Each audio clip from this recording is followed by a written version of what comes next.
About a year ago, Sports Illustrated uploaded a video to their various social media channels. It shows Steph Curry, the Golden State Warriors point guard and NBA champion, making 5 full-court shots in a row in just about 30 seconds. Now, in case you're not familiar with basketball, this is an athletic feat that is about as close to statistically impossible as you can get. But Sports Illustrated played it straight. The outlet wrote on their Twitter account, quote, "Just finished a shoot with Steph Curry. This dude just can't miss."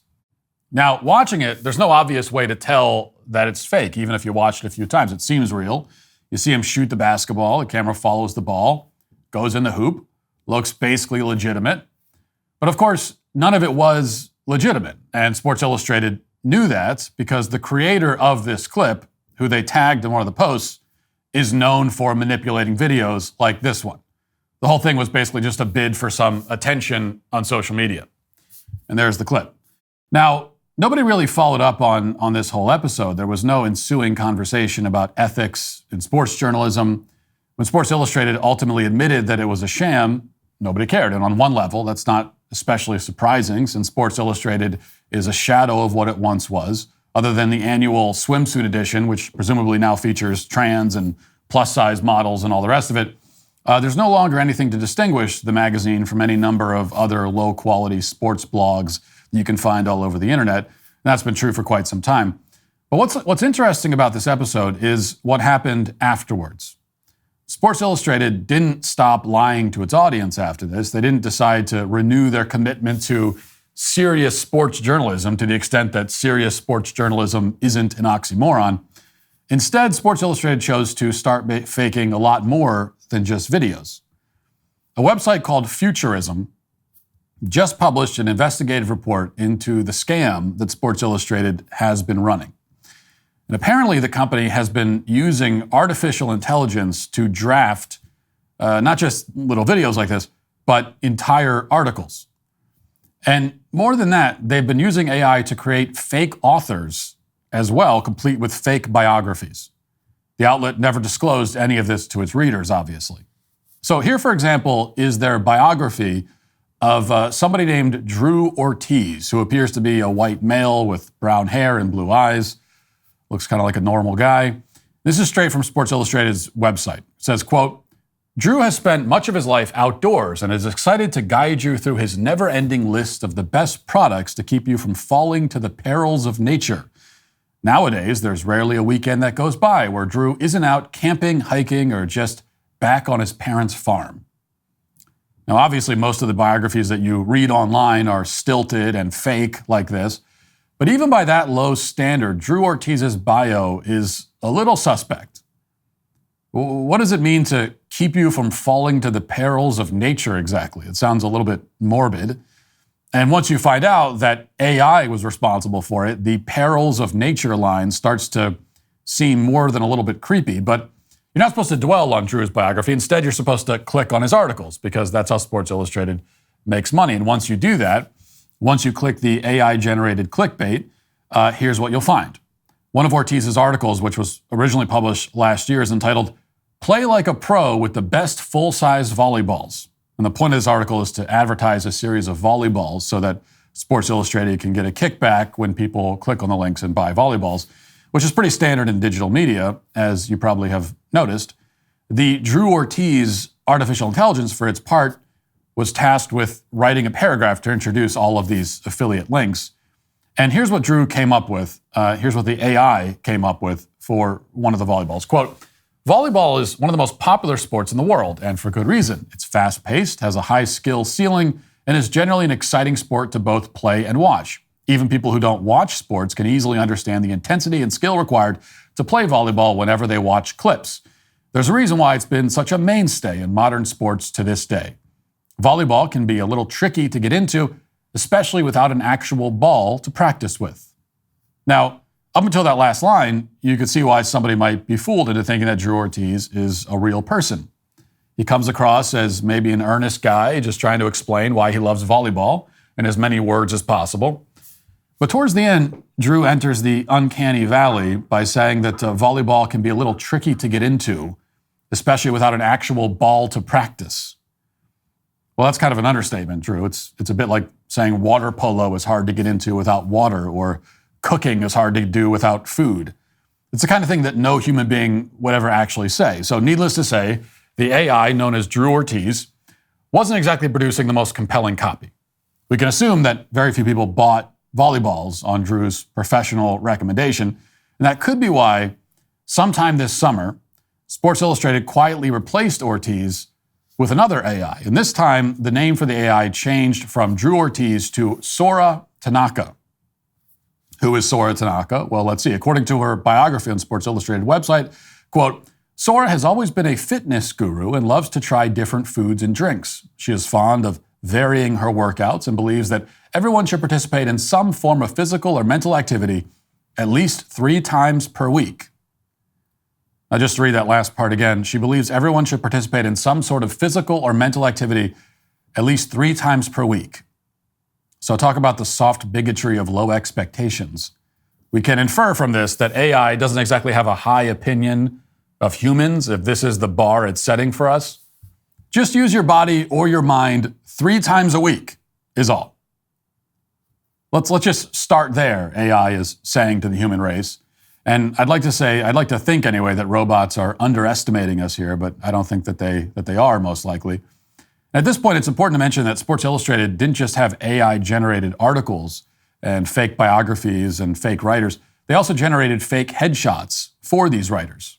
They generated images out of thin air for people who don't exist and who they were claiming were writing articles that were not written by any human at all.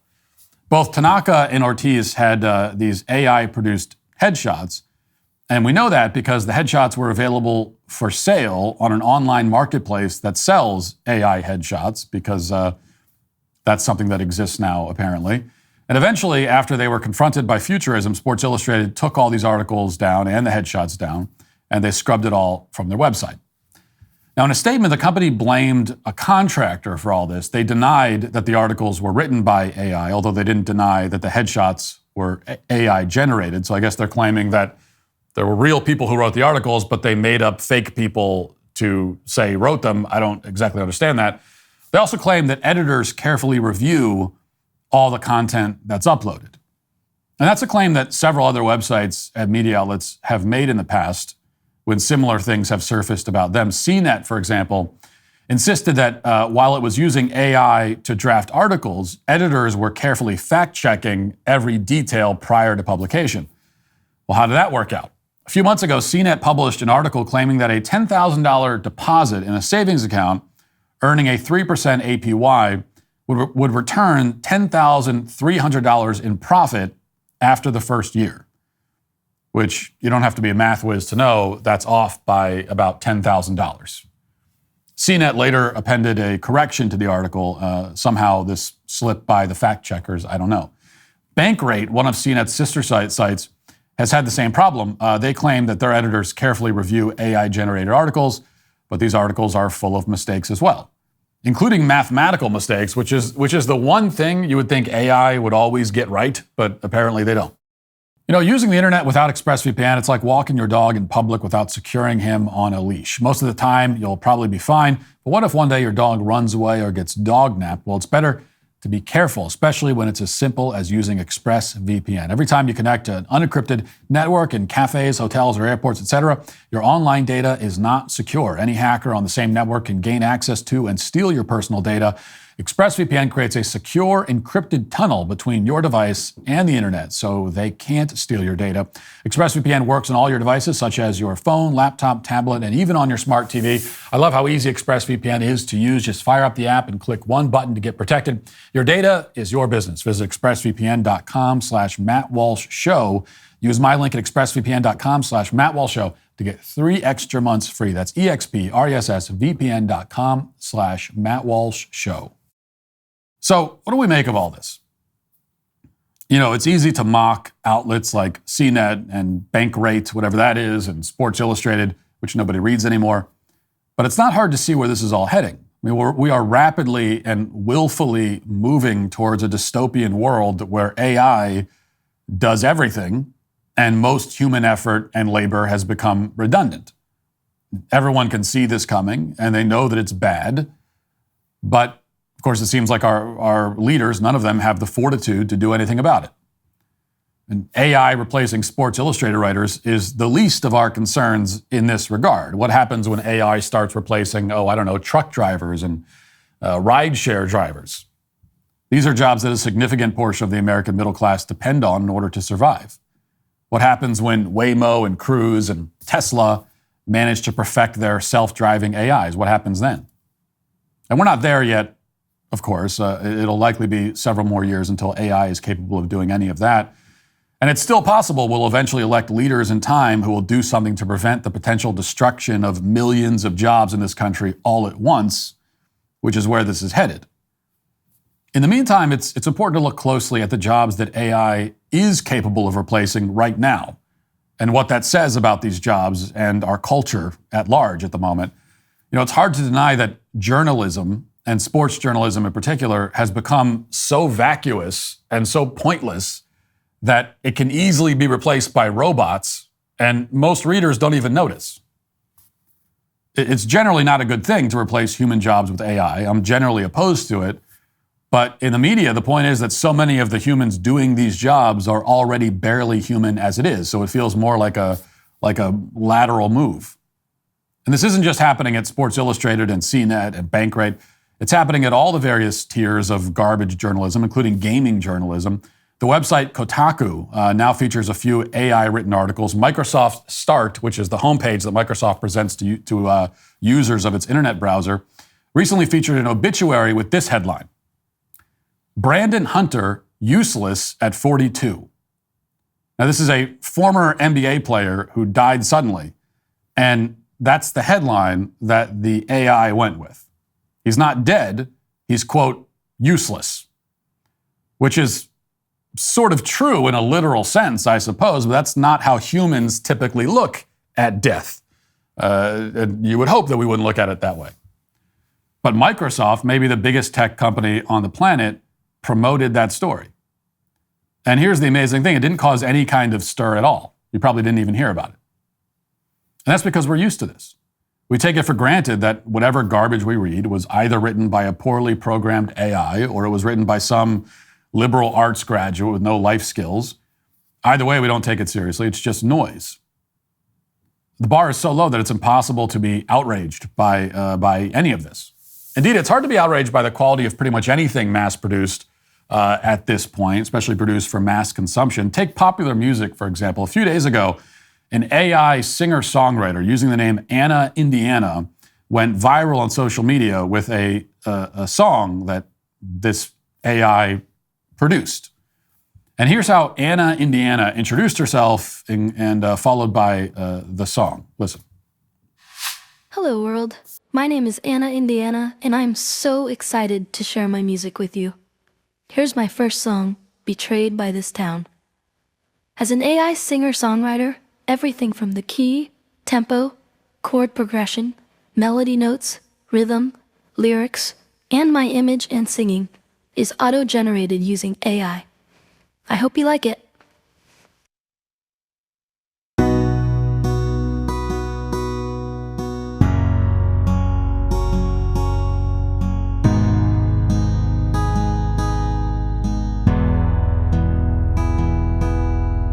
Sitting at my favorite cafe, sipping my tea, it's Saturday, thinking about all he's done to everyone.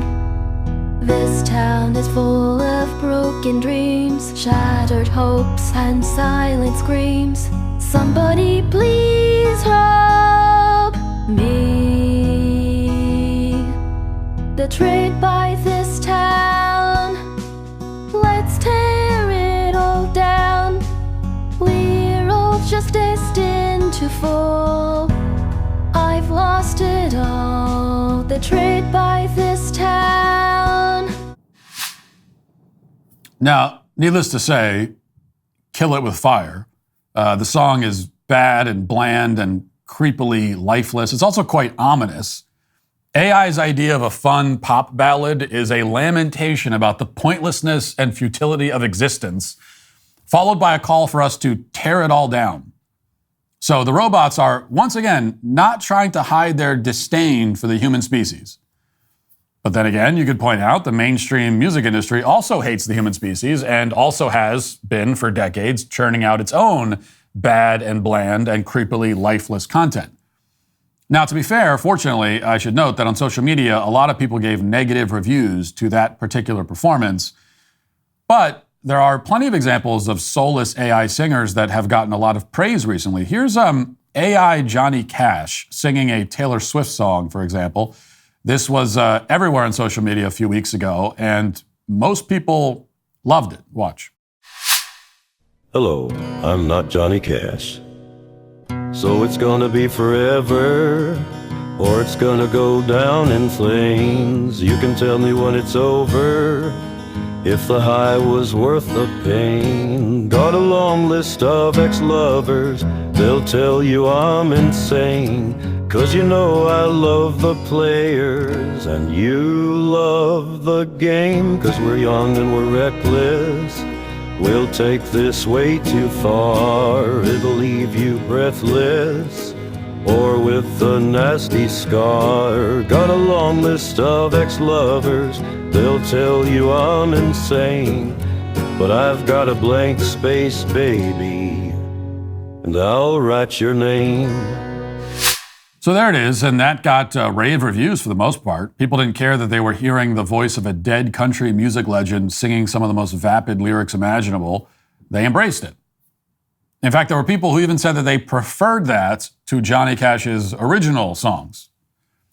And that's why we can be certain that eventually nearly all of the content we consume on the internet and nearly every movie and show we watch and song we listen to will all be generated by AI. Like that's where this is headed. The technology is getting more advanced, while at the same time, the humans who produce most of this content are getting dumber and more vacuous. So this is the process where humans and AI are essentially meeting in the middle, where the two become indistinguishable. Now, I don't think that AI will ever be able to write a book like The Lord of the Rings, or make a movie like The Godfather, or compose an original song to match Beethoven, but that's not the kind of art that we consume these days. We watch Marvel movies and we read short blurbs on the internet, and we listen to canned pop music. And AI will certainly be able to produce all of that. I mean, it already can almost produce perfect replicas, just not quite. And since we as a culture don't value beauty and originality and depth anymore, we will eventually accept the AI content and we will consume it just as vigorously. Because all we want is the content after all. We don't really care where it comes from or what it is or who produced it or what produced it. This is what makes AI dangerous. Not that it will become sentient and enslave mankind or whatever, but that it will become indistinguishable from humans because humans have become indistinguishable from it. You know, it all kind of reminds me of the last few pages of George Orwell's book Animal Farm, which was obviously meant to be an allegory about communism, not artificial intelligence. Still, I think about the very last line where it says, the creatures outside looked from pig to man and from man to pig and from pig to man again, but already it was impossible to say which was which. All you really need to do is replace the word pig with AI and you've got a modern allegory, which is incredible if you think about it, because just a few decades ago, it would have been crazy for Sports Illustrated to publish computer-generated slop and pass it off as journalism. It wouldn't have worked. But this past year, it went on for months and nobody even noticed until a website called Futurism happened to catch on. Men are becoming indistinguishable from pigs, to use Orwell's phrase, and with each passing day, with each refinement to the algorithm, it becomes more and more difficult to say which is which. If you'd like to see what else I have to say, you can access my full show by going to dailywire.com or by going to the Matt Walsh Show Twitter page. Hope to see you there. Godspeed.